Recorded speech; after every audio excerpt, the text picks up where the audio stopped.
Bismillahirrahmanirrahim. Assalamualaikum warahmatullahi wabarakatuh. Baik, kita kembali lagi ke lanjutan tugas membuat video DevNet. Yang mana saat ini kita masuk ke video ke-9, yaitu Lab 8.3.7 yang berjudul Use Resconf to Access an iOS XE Device. Jadi di Lab 8.3.7 ini kita akan menggunakan protokol Resconf untuk mengakses sebuah perangkat iOS XE. Pada lab ini, objektifnya yaitu terdapat 7 bagian. Di part pertama yaitu membuat network dan verifikasi konektivitasnya. Di part kedua, kita akan mengatur atau mengkonfigurasi iOS XE device untuk akses Resconf. Lalu di part ketiga, kita akan membuka dan mengatur Postman. Di part keempat, kita menggunakan Postman untuk mengirimkan request get. Di part kelima, menggunakan Postman untuk mengirimkan request put. Lalu di part ke-6 dan part ke-7 kita akan melakukan request yang kita lakukan di Postman tadi, yaitu mengirim request get dan put tapi menggunakan Python script. Oke, background atau skenario di lab 8.3.7 ini yaitu protokol Resconf menyediakan subset dari fitur-fitur netconf yang disederhanakan dengan melalui RESTful API. Resconf mengizinkan kita untuk membuat panggilan RESTful API ke iOS XE device. Data yang dikembalikan oleh API bisa berformat XML atau JSON. Di bagian pertama di lab ini kita akan menggunakan Postman untuk mengirim API request ke Resconf service yang berjalan atau running di CSR virtual machine. Lalu di bagian kedua dari lab ini, kita akan menggunakan Python script untuk melakukan tugas seperti di Postman. Di lab ini required resource-nya seperti biasa tentunya satu PC dengan sistem operasi. Di sini saya menggunakan laptop dengan sistem operasi Windows. Lalu VirtualBox. Lalu kita akan memakai dua virtual machine, yaitu DFAS. Di sini sudah berjalan DFAS dan juga CSR, yang mana juga sudah saya jalankan, sudah running ya ini. Oke, baik, kita langsung saja masuk ke bagian instruksi. Kita mulai instruksinya. Part pertama, meluncurkan virtual machines dan periksa konektivitasnya. Oke, kita meluncurkan 2 VMs. Kita juga nanti akan membuat atau mendirikan sebuah SSH connections yang aman.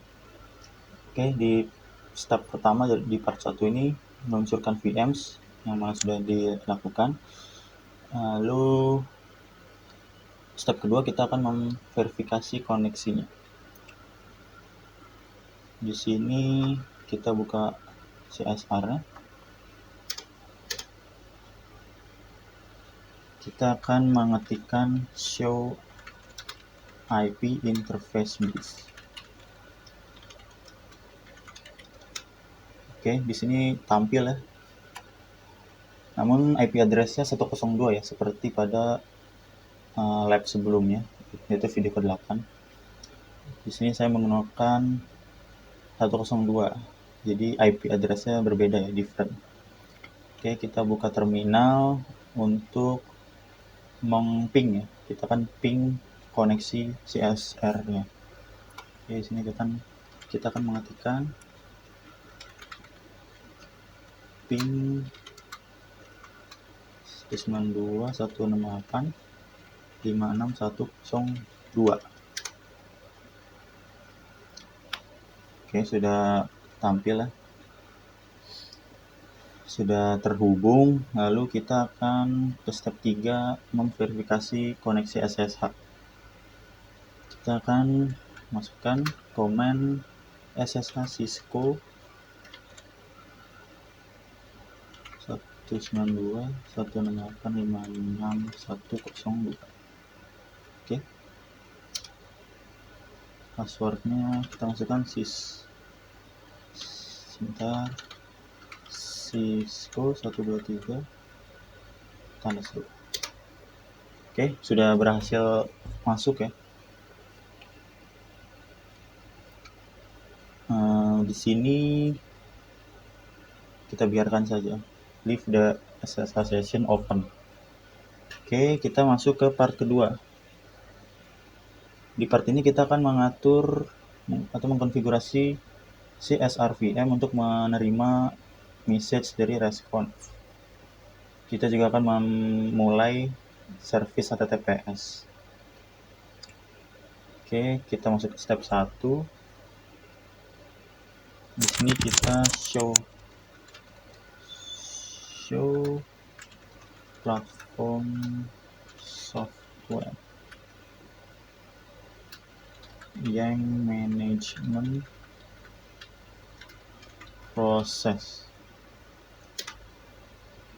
Oke, di sini tertampil running ya, seperti pada petunjuk di labnya. Kita masuk ke step kedua. Kita configure terminal.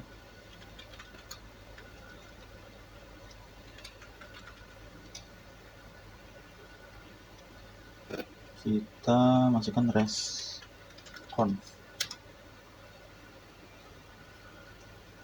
Oke, kita masukkan command global configuration resconf untuk menyalakan atau mengenable response service di CSR-nya. Kita memverifikasi required response daemons. Oke, kita exit dari config ya. Lalu kita show platform software in management process.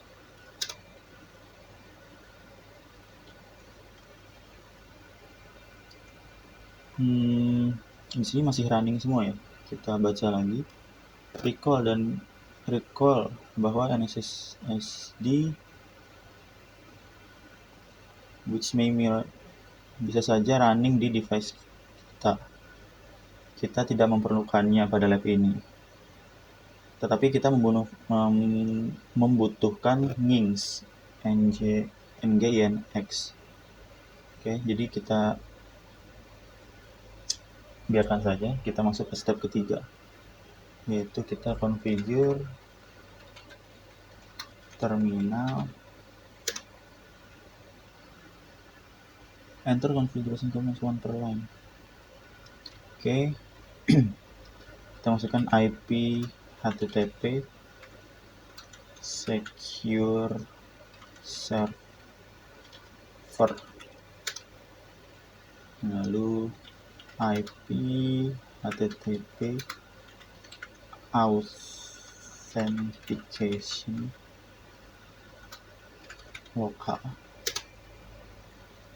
Oke, kita cek apakah sudah running ya. Tapi dari awal juga udah running sih.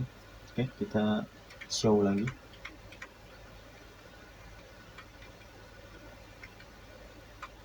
Show platform software yang management proses. Show platform software. Oh, lupa di exit dulu. Exit dulu baru ini. Oke, baik. Running. Sekarang kita masuk ke part ketiga, yaitu kita akan memakai Postman ya. Oke, kita akan buka Postman.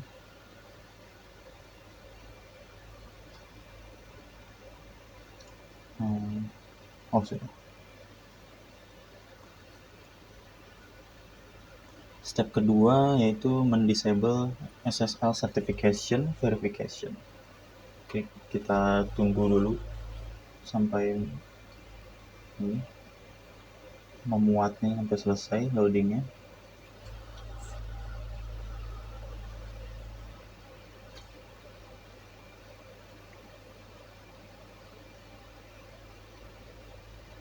Oke, di sini kita harus ke file settings. Nah, di sini kita off ya. Kita off.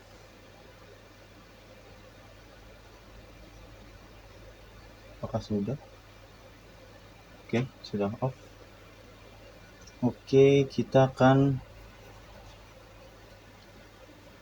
mengirim request get ya. Di sini kita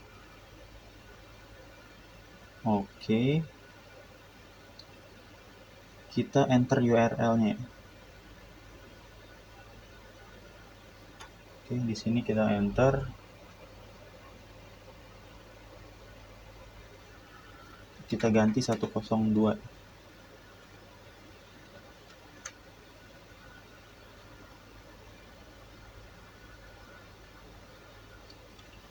Kita send apa belum? Oh, belum. Kita klik out. Kita tipenya basic.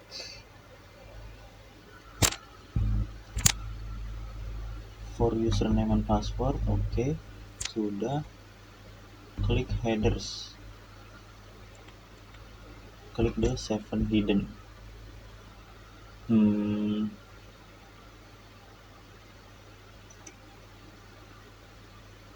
Kita di headers area klik in the first blank key. Ini ya. Kita masukkan content type.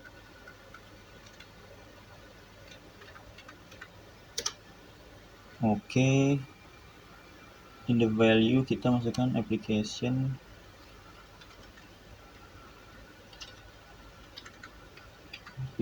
JSON. Application yang data JSON.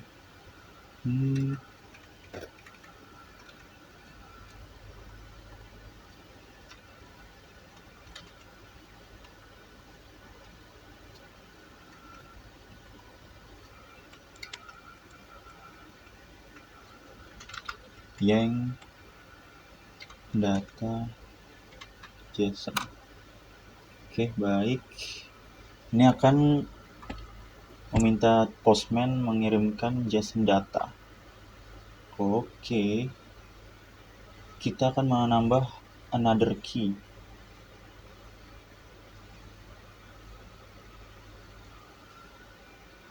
Oke, di sini kita accept dan kita ulangi lagi yang ini.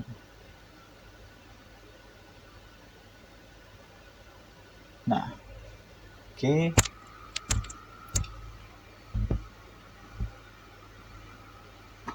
Kita lanjut ke step kelimanya ya. Baik, di step kelima ini kita diarahkan untuk mengirim ya.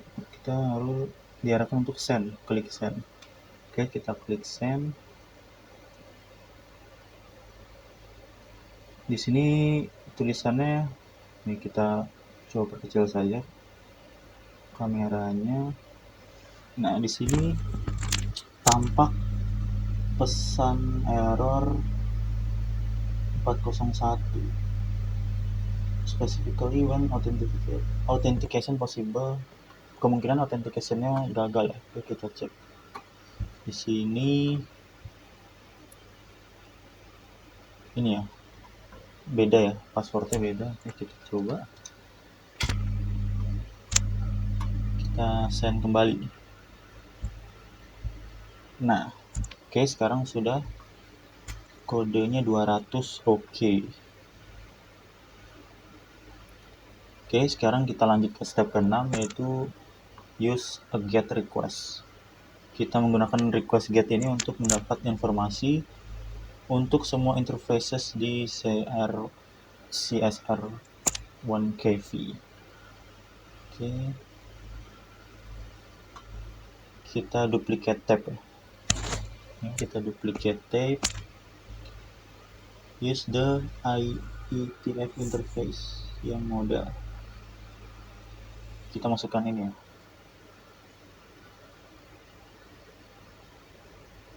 URL-nya ini kita jangan lupa ubah ke 102. Oke, lalu langsung klik send. Not found. Kenapa not found?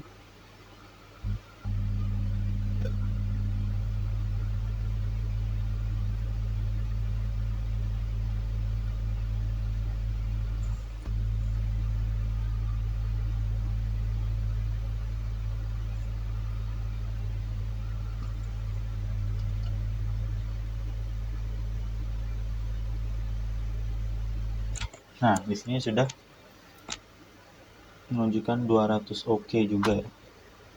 Oke, ini juga sudah sesuai isinya dengan yang ada di petunjuk di modul lab-nya. Oke, sekarang kita lanjut ke step ke-7. Kita menggunakan get request untuk mendapat informasi yang spesifik untuk spesifik interface. Oke. Di lab ini hanya gigabit Ethernet 1 interface yang terkonfigurasi. Untuk menspesifikasinya, extend the URL. Oke, kita kembali duplicate lagi. Di sini kita tambahkan ini.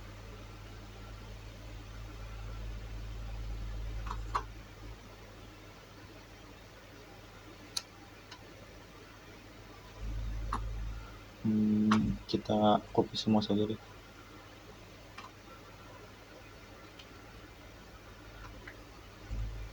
Oke. If you request interface from a different Cisco device, oke, kita langsung diarahkan untuk klik send. Klik send.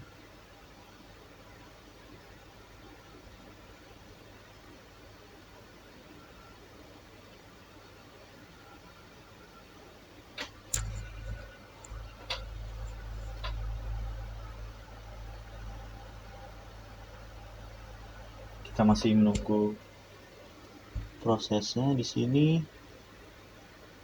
Oh iya, kita tadi malah saya copy paste.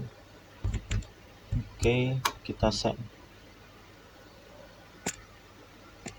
Oke, di sini berhasil 200 oke. Di isinya pun sesuai. Oke, di step D sekarang. Interface menerima addressing dari VirtualBox template. IPv6 IPv4 address is not shown.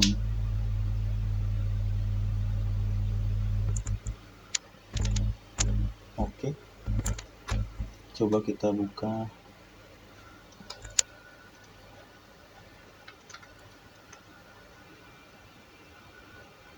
Kita show IP interface brief. Metodenya DHCP. Di part berikutnya kita akan membutuhkan untuk memakai JSON response dari interface yang terkonfigurasi manual. Oke, di sini kita configuration terminal, lalu interface gig SG1. Kita masukkan IP address 192.168.56.102 spasi 255.255.255.0.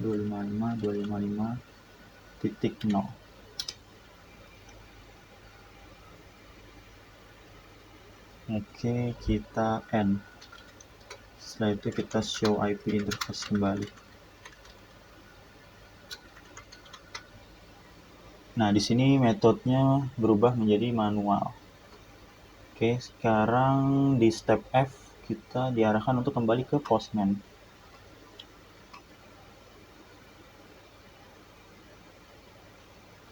Dan kita send lagi ya, langsung send.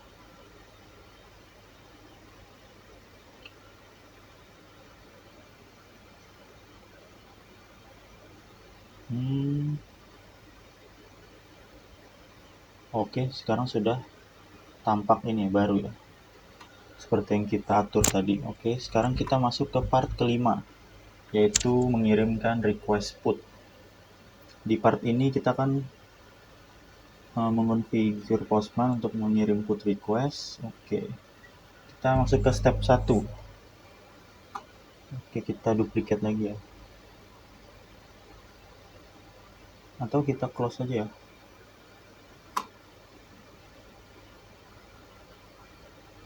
Oke, kita pilih put. Di sini kita kopikan saja, tapi jangan lupa kita ubah ke 102. Oke, configure the body. Oke, ini ya, untuk mengirim request put kita butuh menyediakan informasi ke body. Oke, klik raw. Di sini kita klik raw. The field is currently empty. Ini sekarang sedang kosong.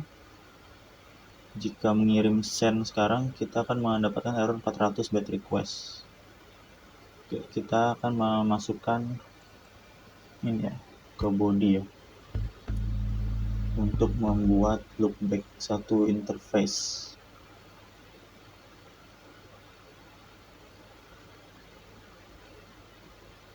Oke, kita copy.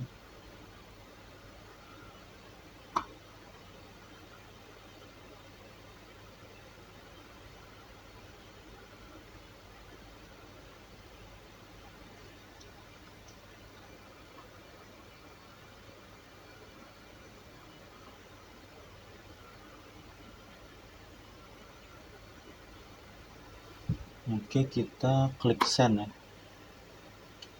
Apakah berhasil?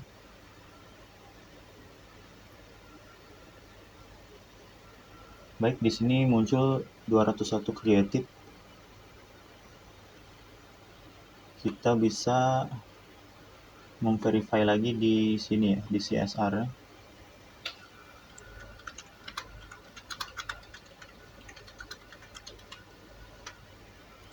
Nah, sekarang muncul loopback 1. Oke, sekarang kita lanjut ke part 6 ya. Oke, kita sekarang sudah mulai menggunakan Python script. Di part ini kita akan menggunakan Python script untuk melakukan get request seperti di Postman tadi ya. Pertama kita akan membuat response directory. Oke, kita buka Visual Studio Code.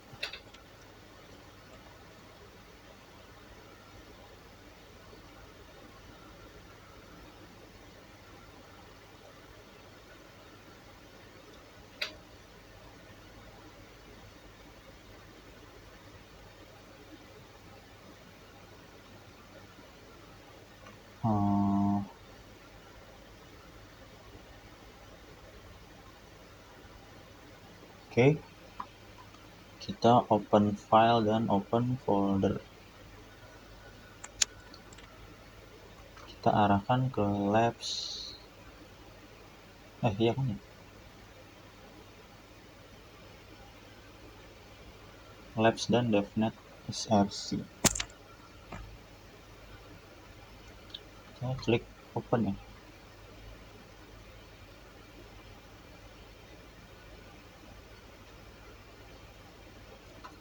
Di sini kita buat ini ya, direktorinya.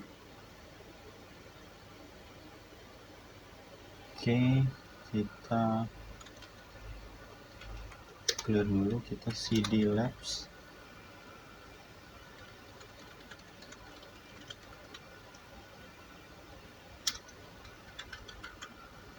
Kita make the resconf. Oke.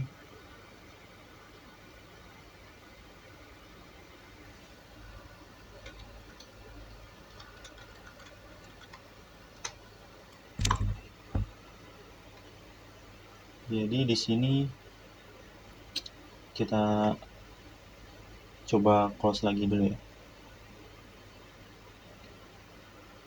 Kita buka langsung ke resconf-nya saja yang tadi kita buat. Open folder, labs divnet, kita buka ini.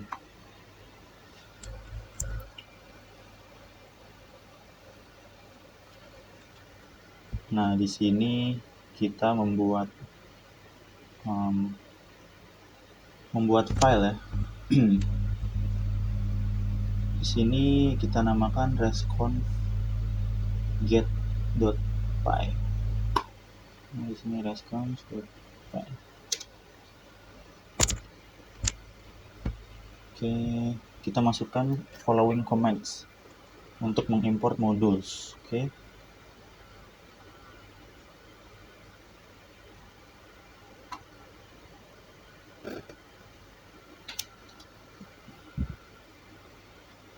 Lalu membuat variables yang akan menjadi components dari request.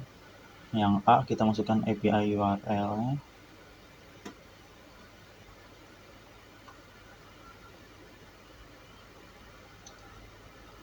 Nah, ini tidak lupa untuk mengganti sesuai dengan IP address saya, itu 102. Oke. Selanjutnya headersnya ya, headers.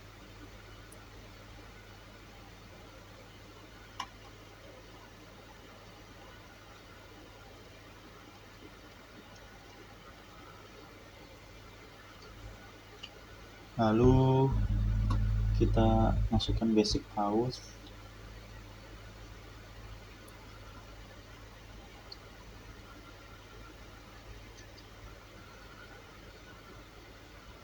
Oke, kita masuk ke step ketiga, yaitu membuat variabel untuk mengirimkan request dan menyetornya ke JSON response. Oke,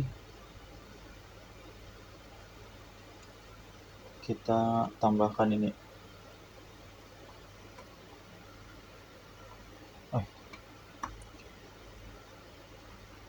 Jadi salah dong.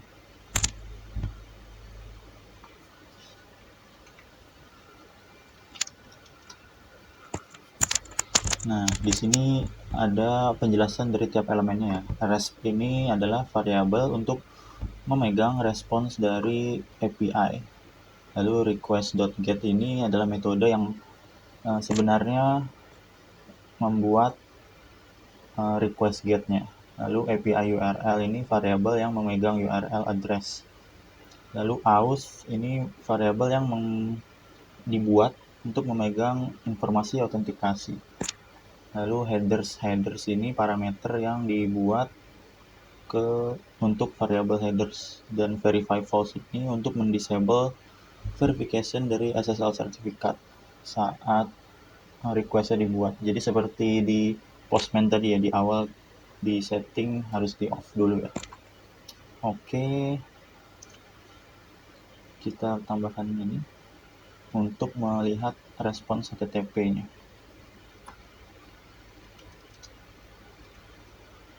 Oke, di sini kita save and run ya. Kita save.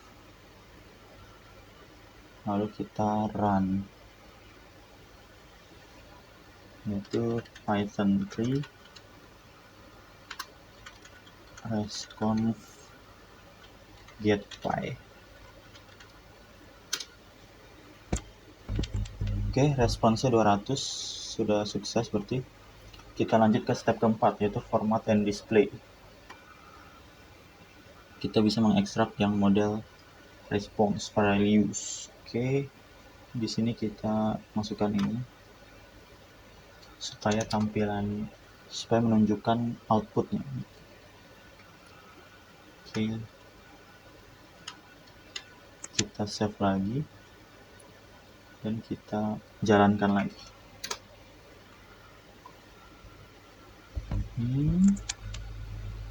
Oh, belum di ini ya.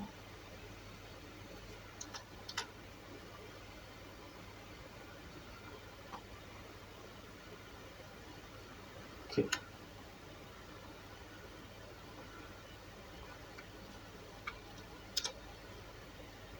Nah, baru ini muncul statement outputnya. Oke, di sini muncul outputnya. Di langkah selanjutnya kita diarahkan untuk mempretify the output. Kita mempercantik tampilan outputnya ya.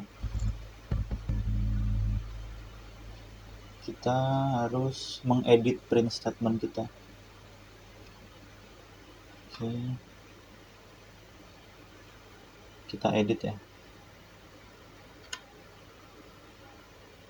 Kita save dan kita run lagi. Aduh.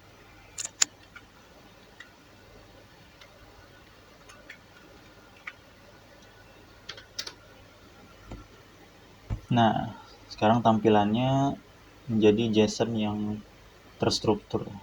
Oke, berarti sudah berhasil. Sekarang kita masuk ke part ke-7, yaitu mengirimkan request put ya. Jadi kita membuat file baru lagi.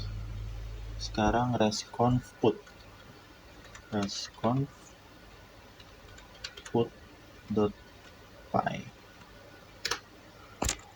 Oke, kita masukkan modulsnya lagi.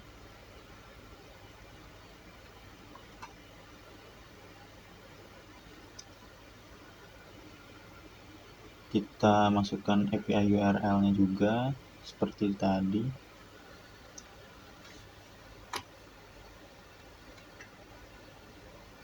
Tidak lupa kita ubah ininya ya ke 100.2. Oke.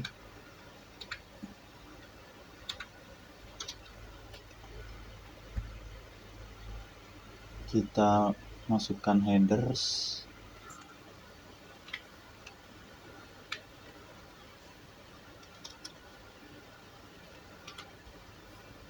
Lalu authentication-nya.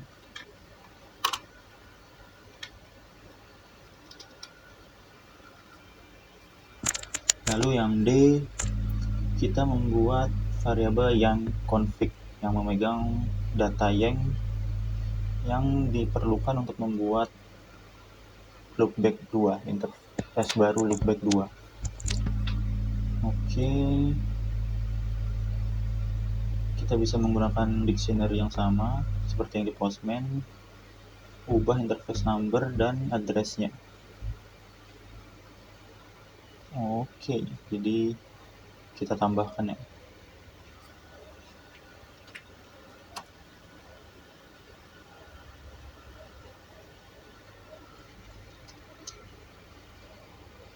Oke, kita lanjut ke step ketiga, membuat variabel untuk mengirim request dan men-store-nya ke response JSON.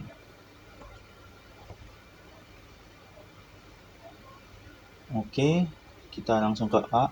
Sebelum memasukkan statements, tolong catat bahwa variabel ini spesifikasinya seharusnya hanya di satu garis. Oke. Hanya satu garisnya, hanya one line ya.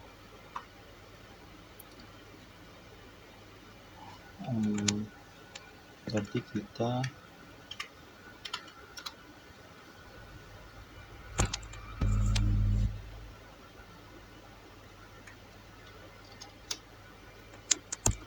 Oke, lanjut ke yang B, enter the code below.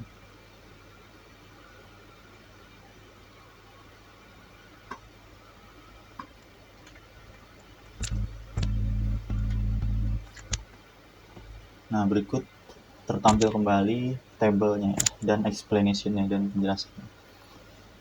Oke, seperti tadi. Nah, tapi di sini ada REST status code. Ini status code HTTP. Ada API put request reply. Oke, kita save dan kita run ya. Kita save. Lalu kita run the script to send the put request.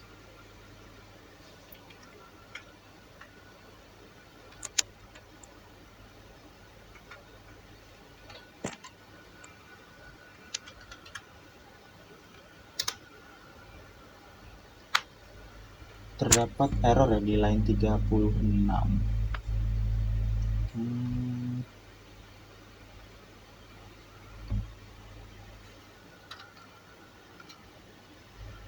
Oke, kita coba.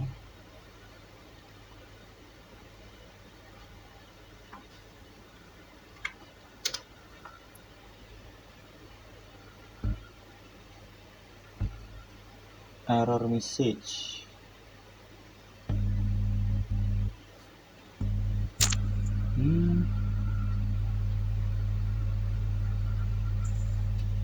Apa ya yang salah? Kita cek dulu. Keypad not found.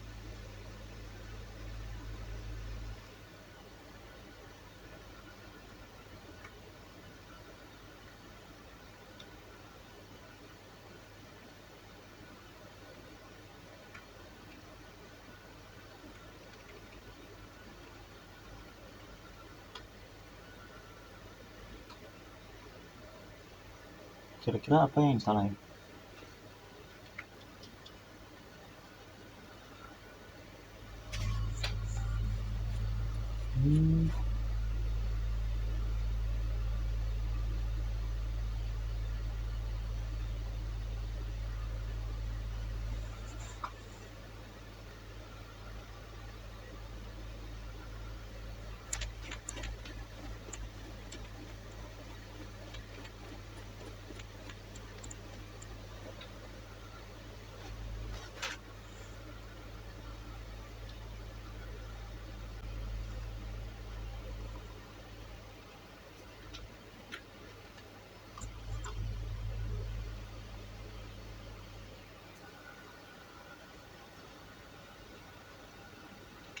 Baik, kita coba ulang semua saja ya, untuk memastikan tidak ada yang salah.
Baik, akhirnya sudah menunjukkan status oke 201 ya. Oke, sekarang kita bisa lanjutkan ke CSR lagi. Mana CSR?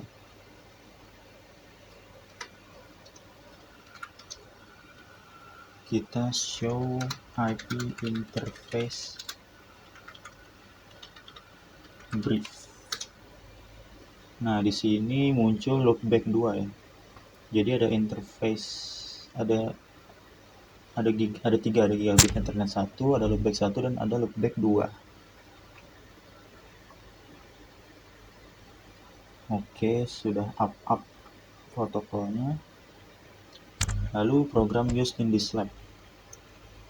Oke, ini hanya menunjukkan file komen-komen di filenya ya. Baik, mungkin karena petunjuknya di lab ini sudah selesai, berarti cukup sudah video ke-9 ini, yaitu lab 8.3.7 yang judulnya Use RESTconf to Access an iOS XE Device. Kurang lebihnya mohon maaf. Terima kasih atas perhatiannya. Saya akhiri. Wassalamualaikum warahmatullahi wabarakatuh.